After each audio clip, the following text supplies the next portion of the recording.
Hey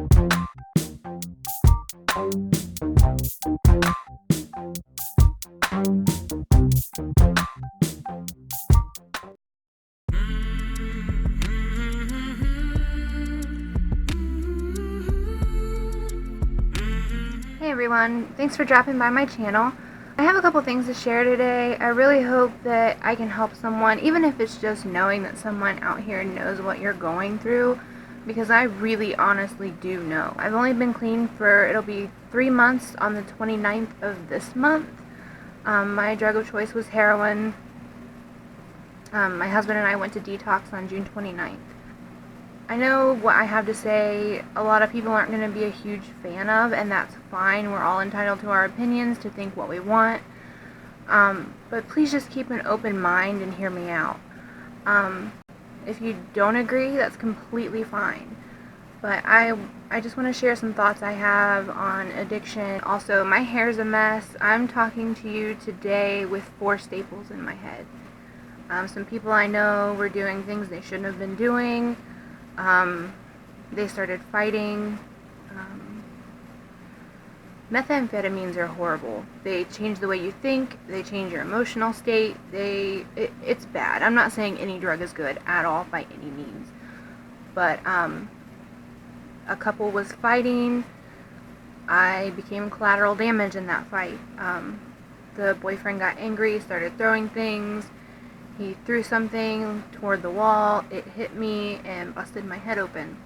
I'll insert a picture of the staples, but yeah, so that's why my hair's a mess.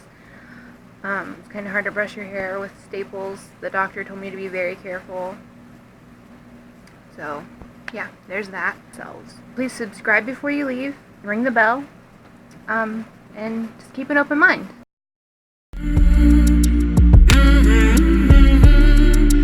Before I get into talking about the loved ones of addicts and addicts themselves, I want to talk about the judgmental, ignorant people who think that addicts chose this life.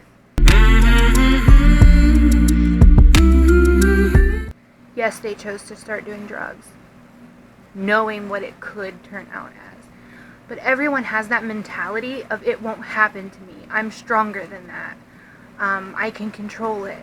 And that's not always the case. And a lot of people don't start doing drugs thinking that it won't happen to them. A lot of people start out, especially with opiates, getting medication from their doctor.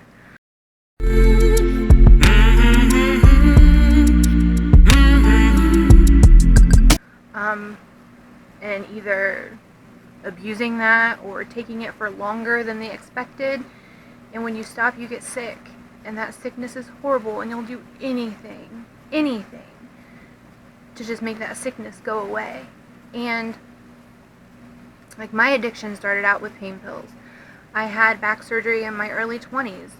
I was getting prescribed Percocet before back surgery even happened. After surgery, I was still on Percocet, and I became an addict. I wasn't raised around drugs.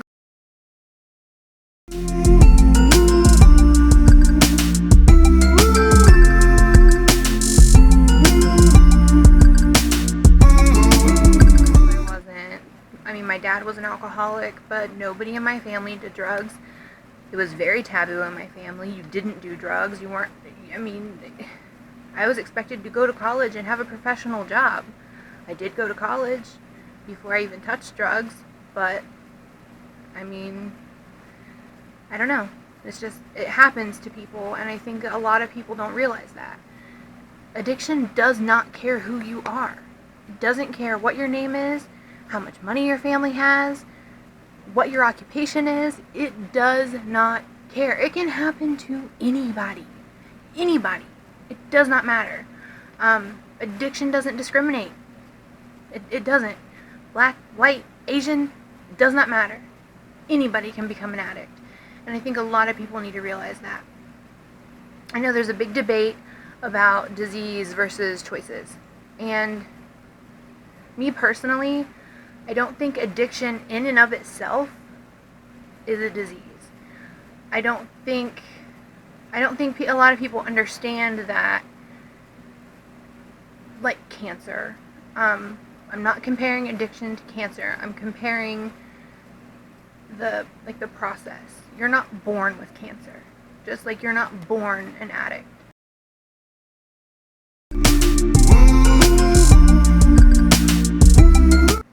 Just like smoking can cause cancer, you starting to do drugs can cause addiction. And at that point, once you are an addict, then it is a disease. It's not black or white. It's not something that it's not really something you can even throw a label on. It's something, it just happens to people, and I don't think, just a lot of people just don't understand that, and it's not fair.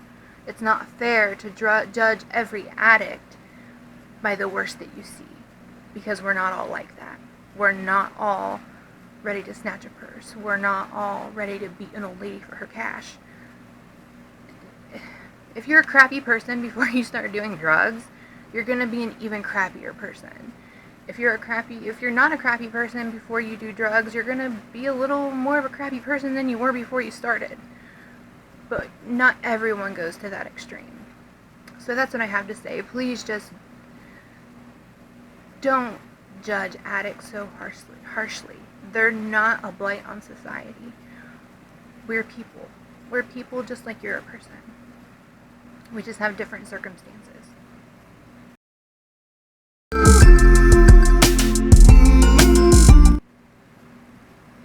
Now, for those of you that love an addict, please, please, please do not try to force them to get clean. It will not work.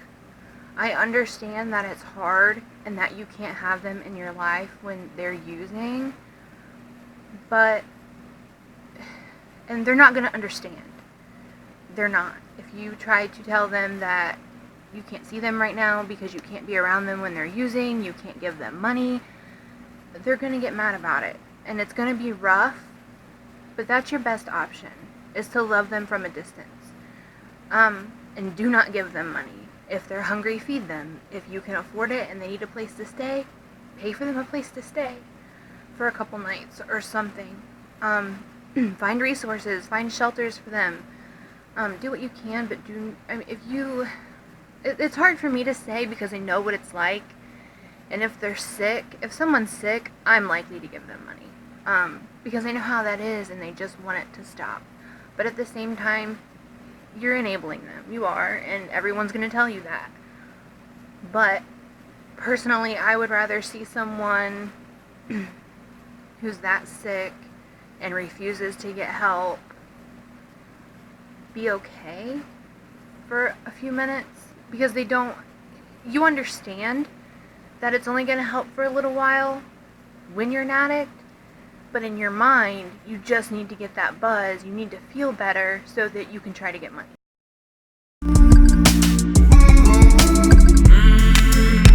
That's the thought process.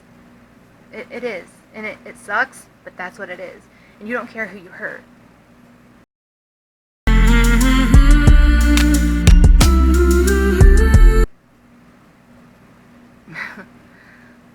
My dad was in the hospital. I stole his pain pills. I stole his Social Security money. I was still there with him, looking after him, but at the same time, I just completely screwed him for when he got out of the hospital. And I knew what I was doing. I just couldn't stop. And I'm really ashamed of myself for that. But it happened. He obviously found out about it. We talked about it. And like I said, he's an alcoholic, so he kind of understood. But, I mean, it's just how an addict's mind works. I need to get this fixed so that I can figure it out for later. But just don't give them money. Because generally, even if they are hungry, even if they do need a place to stay, you give them cash, they're going to go get drugs. Period. That comes first. Always. And also, while you're telling them that you need to love them from a distance, it would also probably help to do a little research. Find some resources in your area as far as like detox, counseling, meetings, A lot of people don't like meetings.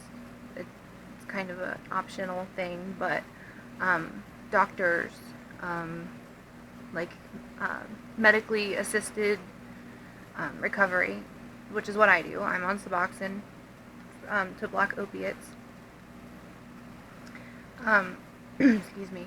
And try to come up with a plan for them, because there were several times when I personally was ready to get clean. I was done. I was over it. I was over living that way. I hated it. It was horrible. We'd lost everything. We'd sold, traded, left tons of stuff that we'd had. We literally lost everything. Like, we were sleeping on a mattress in the spare room of a garage on a cement floor. The day before we went to detox, and woke up and said, we're done. We can't do this anymore. We lost our vehicle. We lost everything we own. We have no TV. We have a mattress on the floor. And some clothes. That's all we had. We were living in our car before we moved where we are now.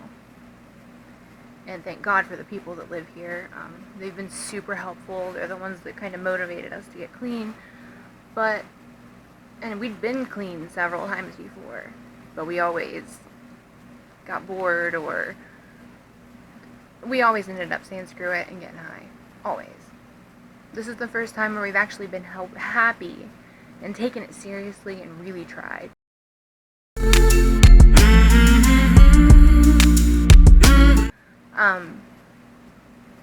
But anyway,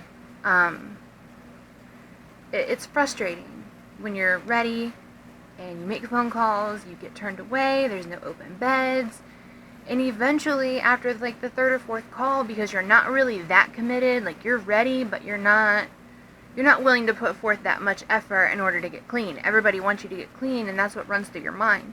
The addiction tells you, everybody says they want you to get clean, but yet nobody's willing to help. That's what's in your mind. So you make a couple phone calls, and everybody tells you, no, we're full, you can't come here, da-da-da-da, there's all these requirements, or you have to make an appointment, or whatever, and your mind says, well, getting $20 is easier than doing this, so I'm going to go do that. I'll do that. I'll make the phone calls later when I'm not sick. That's what your mind tells you. And then you put it off and put it off and put it off, and you're still getting high, getting high, getting high. I mean, it's just a vicious circle, and your brain chemistry has gotten to the point with your addiction that it's telling you, look, it's easier to get high than it is to try to get help. So if you, as a loved one, already have a plan laid out for them and let them know you have it, and that when they're ready to come to you, you've got everything figured out for them, they're more likely to say, okay, let's go, when they're ready.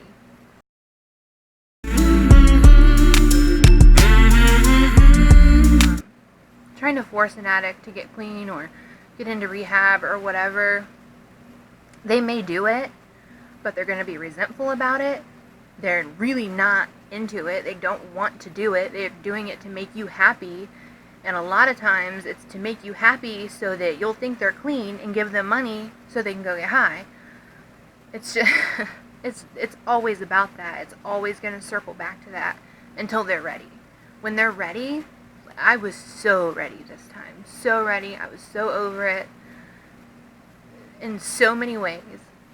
And I made the phone calls. I went through the frustration. I almost gave up this time because I couldn't find a place for my husband and I to go together. And that's another thing. If you love an addict and they love another addict and you think that all of these problems are that other person's fault, no. Your loved one made those choices. They made those choices too. And if you want your loved one to get clean and are trying to tell them that I have all this set up for you, if you want to go, you can't bring them, they're probably not going to go. Period. You can't expect someone to leave someone they love out in the cold. And even if they do go without that person and get clean, what are the odds they're going to stay clean, that they're going to stay away from that person? You have to think about that too. I wasn't going to go without my husband, and he wasn't going to go without me.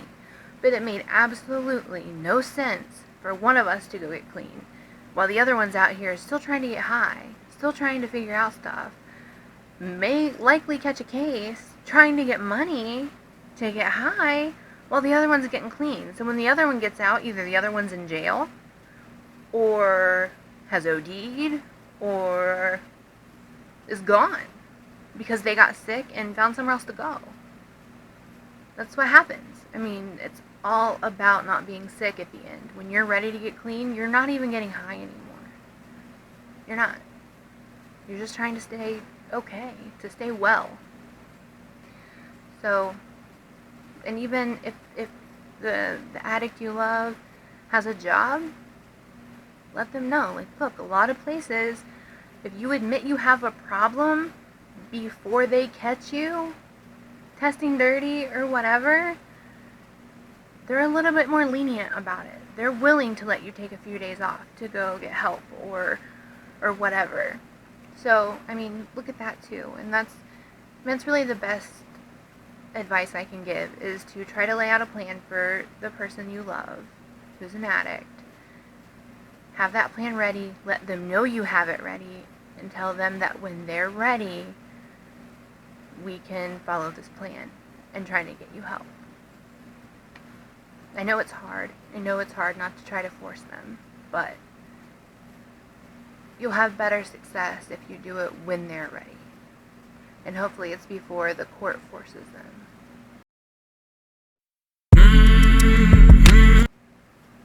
Now, if you are an addict, please understand that I'm not lecturing you in any way, shape, or form. And I really, honestly, truly know what you're going through. I really do. I've only been clean for 2 months. After 4 years of doing heroin and probably 8 years of doing opiates altogether. It's hard. But you really need to ask yourself, is it really worth it? Is the sickness really worth it? I remember what that's like. I was sick 3 days before I went to detox. I mean, not 3 days in a row, but 3 days before I went to detox, I was laying in my bed crying and throwing up and shaking and having chills and having cold sweats. I was right there. I know what that's like. And I'll never go back. It is not worth it to me.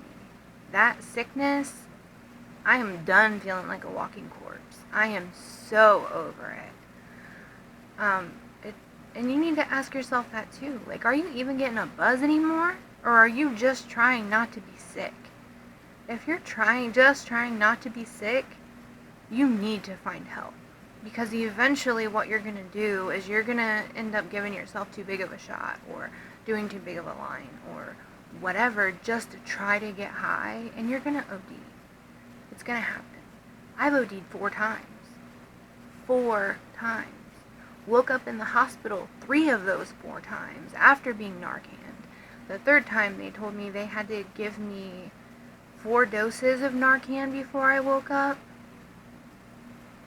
The 4th time was shortly after Christmas last year, and my husband and our friend had to give me CPR while my friend was on the phone calling 911. I woke up.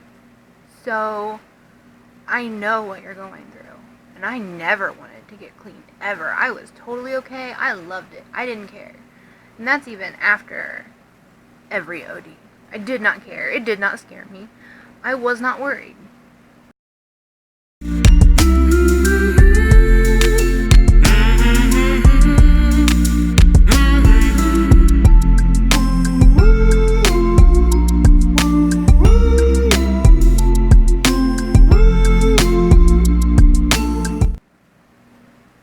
Looking back, it was stupid. But at the time, I thought everything was fine. It's easy. It's so easy when it's easy, and when it's hard, it's horrible.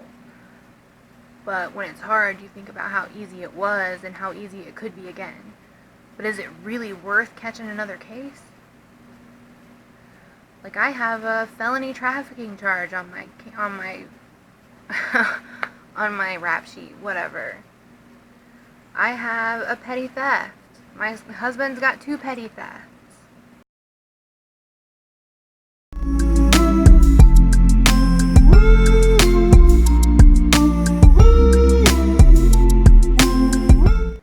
Is it really worth worth another case? Is it worth catching something? We have Hep C. It's not fun. It's not okay. None of this stuff is gonna...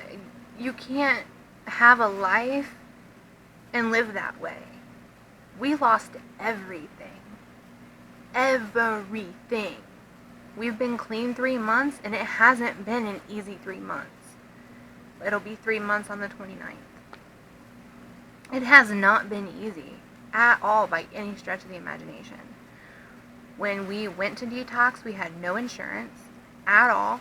I made several phone calls that day or the day before trying to find help. We couldn't find anywhere to go together until we called the hospital. The hospital told us if we went through the ER, we could get in and it would be fine. We weren't sure we wanted to do it. We put it off for another day. We woke up the next day sick, had no option to get money. We didn't know what to do. We said, screw it, let's go. We had no way to get there, so I had to figure out a way to get there. I called the local counseling place. They sent their security person with a van and took us to the hospital. Excuse me. When we got to the hospital, it was really easy to get in. We sat in detox, and they were going to let us out one day, and I panicked. What are we going to do? We have no food. We have nothing to eat. We have no money.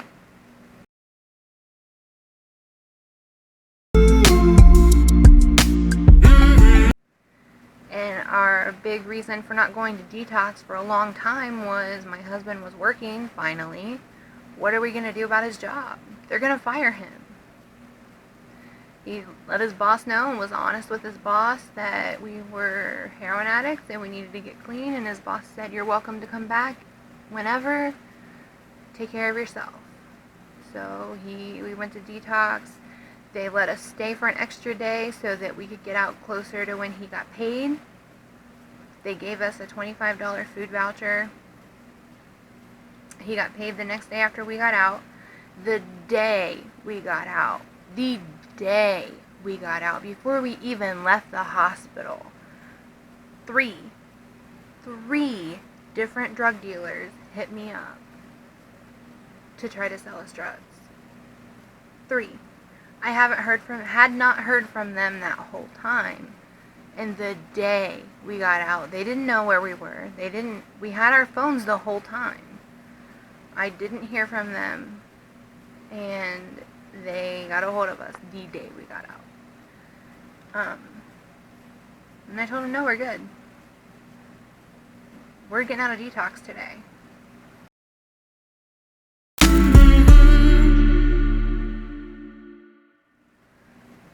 It was hard. It was really hard to say that. But I did it because I was ready. I was over it.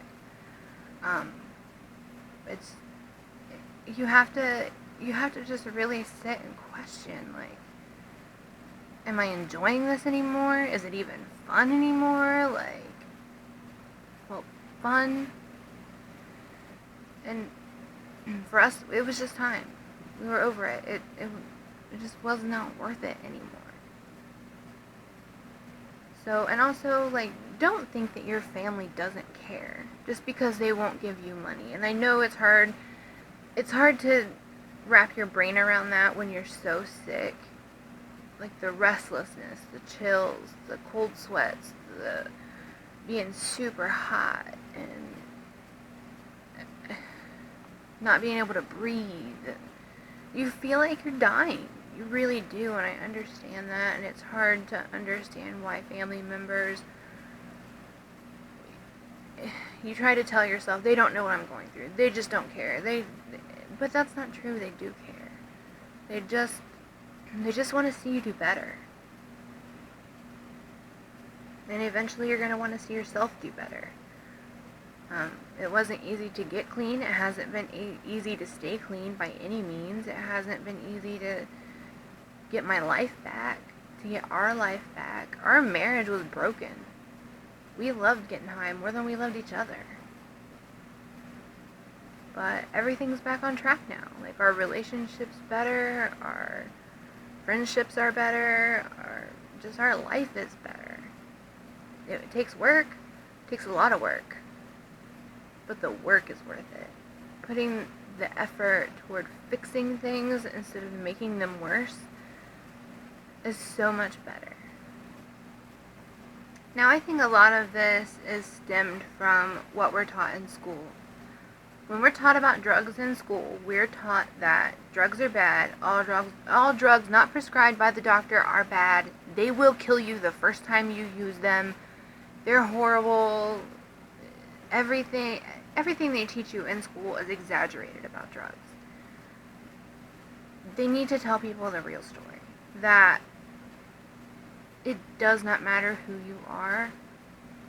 You can become addicted to this. It can destroy your life. Not that it will the first time you use it, and you'll be addicted for life, and you'll die, and all this other stuff. Because when you get out on your own and into the real world, and you try something and it doesn't kill you, you get this mentality like, well, they lied. And so you start thinking that everything that you learned about everything was a lie. And it wasn't. It wasn't a lie. It was exaggerated a little bit. It was taught by people who probably don't know anything about it. But, I mean, you can't tell that to a young adult or a teenager or whatever. You can't tell them that, yeah, things are exaggerated, but all this stuff can and probably will happen if you continue. It seems to me that it always leads to this, well, I can beat it. I'm smart. I'm strong. I can overcome it. It won't happen to me. Yeah, it will. It will happen to you. I've never really been hooked or addicted to anything. I've tried pretty much any drug you can think of, and have never had an addiction like opiates had on me. Like, nothing's ever had a hold on me that way. That physical addiction, it wasn't even so much about the buzz at a certain point as it was, I don't want to be sick. It's this fear of being sick. And I still have this fear of being sick. It was horrible. Feeling that type of sickness is life-changing. And it just really sucks. And I encourage you, even if you're not an addict, I really encourage you to think about the next time you have a surgery or you have a pain and the doctor's so willing to prescribe you something that is an opioid or whatever. Really think about that. Think about before you take an extra one a day, or when you get on this thing where I won't become addicted. I won't be. You could. You easily could. When I first hurt my back, I never wanted to take pain pills. And the first time I tried one, I was like, it didn't do anything. So the next time, I took more, and it did do something. And it helped me live my life, and my back was really messed up. I wasn't able to walk upright or for very long. It was bad, and the pills helped me. They helped me move around. They helped me do things that I couldn't do without them, and it was great, until it wasn't great anymore. 4 or 5 years later, I'm doing heroin. 3 years after that, 3.5 years later, I'm shooting heroin. Less than 6 months after that, I've got Hep C. And I'm in the hospital in detox just finding out about it. Even though I know that I use needles after people who had it. And that's something I never wanted to do. I never wanted to touch a needle, ever. Ever. But snorting it just wasn't enough anymore. And I was living around people who were shooting So just think about it. So I hope this video wasn't too depressing or whatever. I really just wanted to get that out. Please subscribe and ring the bell. I will have lighter content coming up. This is just something that was really important to me, especially now with 4 staples in my head. And I know this was mainly about opiates, but that's my thing. That's what got me more than anything else. Like, I've done meth, I've done pretty much anything you can think of, but opiates grabbed me, and it was the physical addiction more than anything. But yeah, so sorry. Thanks for watching. Like I said, please subscribe. Visit my Instagram. Everything will be shown at the end. All my social. So hopefully I can bring you a lot more content soon. A lot more content sooner. Thank you.